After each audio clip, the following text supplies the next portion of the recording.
Assalamualaikum, and we're going to be finishing part 3, the final part of Sulaiman alayhi salam, the ring of King Sulaiman alayhi salam. And if you haven't watched the last 2 parts, go watch them. So yeah, let's start reading.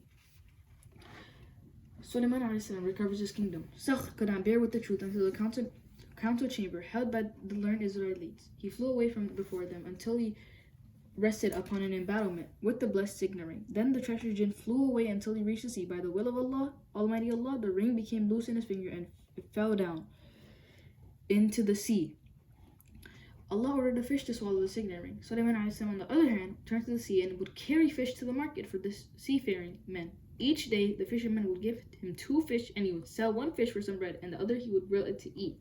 One evening, as usual, he was given 2 fish as payment for the work he did by carrying fish to the market. He sold 1 for some bread, and the other he split it open at the seashore. But he was confronted by something in the fish, and when he took it out, he saw a signet ring. Glory to Allah, who returned Sulaiman alayhi salam his signet ring in the most miraculous way. Sulaiman alayhi salam at once wore his ring and fell down in prostration before Allah. Allah restores him his kingdom and dominion. The birds and jinn surrounded him. The people approached him and apologized for what they did to Sulaiman alayhi salam. Did to him. But Sulaiman alayhi salam said, I shall not praise you for what you did, nor will I blame you for what you did. This matter had to be. All his people knew that happened to the Prophet. What happened to the Prophet was because of what happened in his household. Sulaiman alayhi salam returned to his dominion and manifested repentance. He recovered his lost kingdom.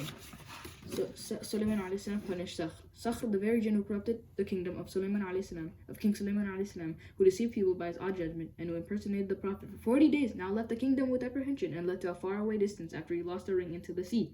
Sulaiman alayhi salam, after having recovered his ring and kingdom, commanded the jinn by saying, Bring me Sakhr.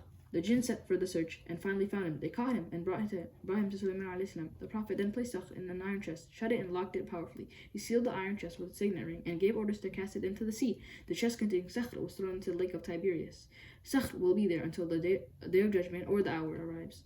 The jinn, animals, birds, and the wind became unused submissive to Sulaiman alayhi salam, and his treasures knew no bound. His invocation to Allah was. So basically, it says here Tiberias Lake or Sea of Galilee, lake in north of Israel. So it's the Lake of Tiberias. That's what it is. His invocation to Allah was, bestow me upon me sovereignty such as shall not belong to anyone after me. Lo, you are the bestower. Sulaiman alayhi salam continued making justice, and the jinn continued making for him what he willed: places of worship, statues, basins like anchored cooking pots. The statues, so at the bottom it says, the statues for decoration at the time of Prophet Sulaiman alayhi salam was not prohibited so long they were not worshipped. See commentary. It says see commentary above. Oh yeah, so it's telling you to go to these verses because that's what it explains. So you can look at it from. Okay, the next part. The death of Sulaiman alayhi salam and Shaitan's plot.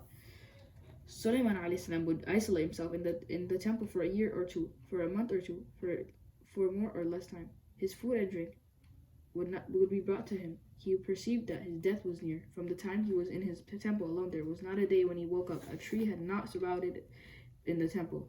He used to go to the tree and ask, What is your name? And the tree would say, My name is such and such. He would say, Why have you sprouted? And it would say, For such and such purpose. He would give orders regarding the tree, and it would be cut down. If it were for planting, it would be planted. If it were for a remedy, it would be written down. One day, while he was praying, he saw all of a sudden a tree sprouted in front of him. He said to the tree, What is your name? And the tree replied, Kharwab. He said, For what purpose are you? It replied, For the destruction of this house. Sulaiman alayhi salam then said, O my Lord, blind the jinn to my death, so that men may know that the jinn do not know what is hidden. So that men may know that the jinn do not know what is hidden. He hewed the tree into a staff and was supported upon it for a year after he had died, while the jinn continued to work. This was because the edifice, I think it says edifice of Sulaiman alayhi salam was not quite completed, and he knew that his father Dawood alayhi salam left the building to be finished by him. He knew he was about to die. He supplicated Allah to conceal his deaths, so as the jinn could complete the construction of the temple. The jinn did not know about Sulaiman alayhi salam's death. They were working for him for 1 year and they could not stop as they feared he would come out and punish them. No jinn could look at Sulaiman alayhi salam in the prayer niche without being burned. But as long as one of the jinn did not hear Sulaiman alayhi salam's voice, he stood in the temple, but he was not burned. He therefore looked at the prayer niche and found that Sulaiman alayhi salam had fallen down dead.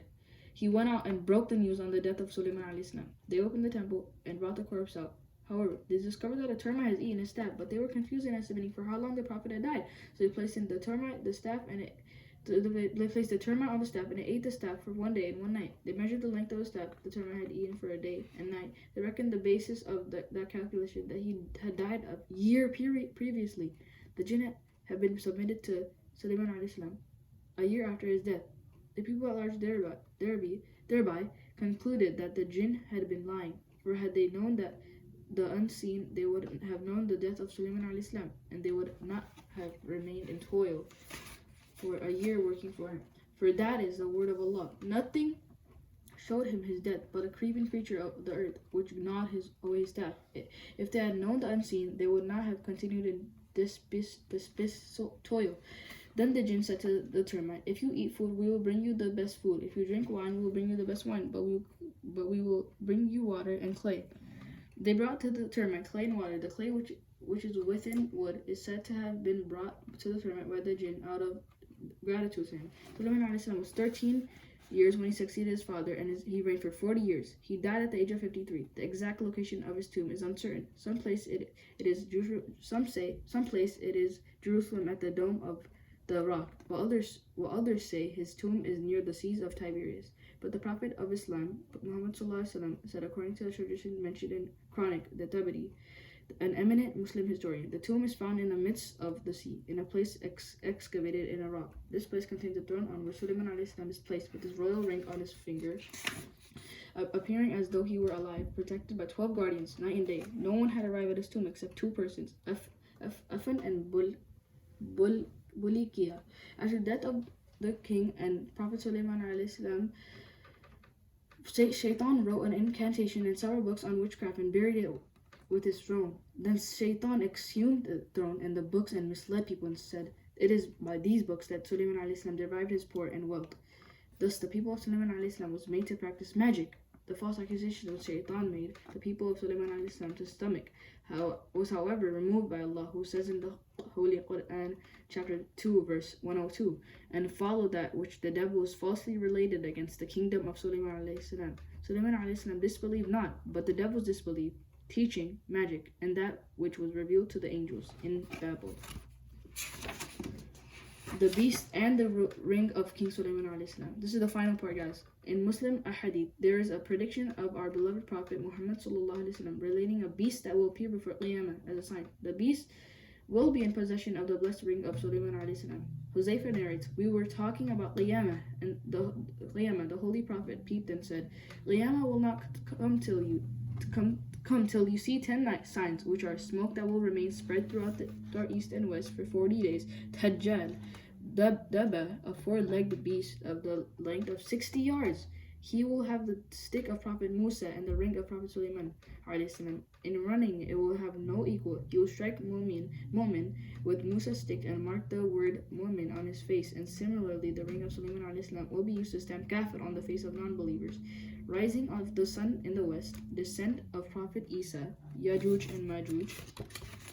Sinking of the earth at 3 places, one in the east, one in the west, one in Arabian Gulf. That fire which will emanate from one side of Aden and drive people to Hush, the resurrection.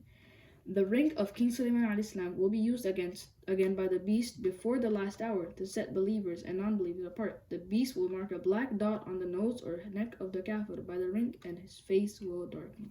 At the bottom it says, a rocky peninsula at the southwest corner of Arabia, main port and commercial center of Yemen. So it's talking about, I think it's talking about here, a rocky peninsula at the southwest corner. Oh, so the Arabian Gulf, I'm pretty sure it's talking about. Or no, drive people to the Hashr, the resurrection, one of those places. I think it's Aden, yeah, it's Aden. As you can see, I can't read this because it's like barely unseeable. I guess here it says Aden, and the definition for that is Iraqi peninsula at the southwest corner of Arabia, main port and commercial center of Yemen.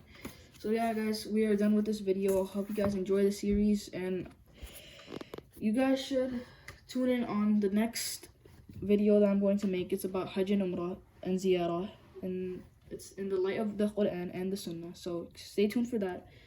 And yeah, hope you guys liked the video, and see you in the next one.